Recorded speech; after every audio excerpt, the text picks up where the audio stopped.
Democrats claim that they care about incendiary rhetoric from politicians, but they don't. You Democrats don't care about the protesters outside Senate Majority Leader Mitch McConnell's home this week, who were threatening to, quote, break his raggedy neck and stab that mother effer in the heart and sexually assault his wife. You don't care that the reason Mitch McConnell broke his shoulder is because he fell, because he has leg problems, because he had polio as a child.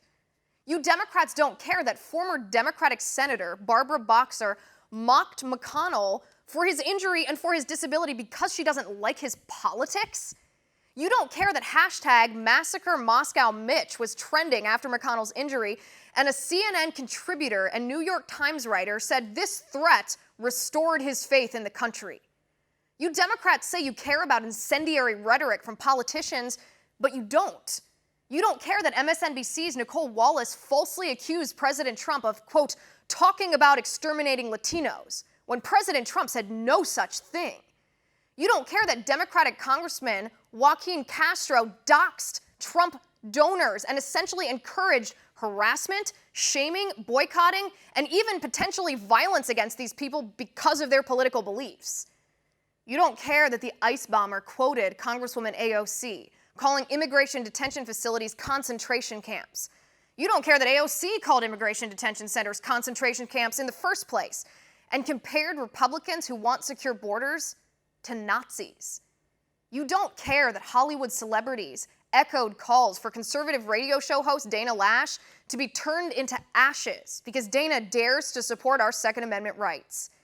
You don't care that Republican Senator Rand Paul was attacked by his neighbor because of Senator Paul's political views.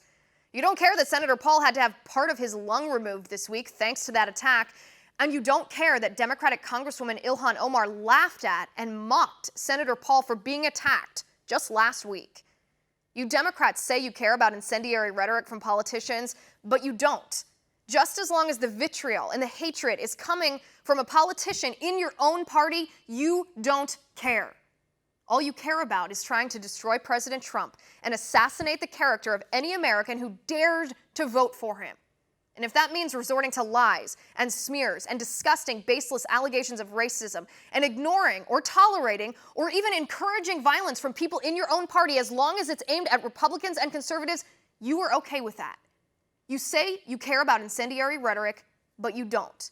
You hurl incendiary rhetoric yourselves. And that is so dangerous for our nation. And that is my final point.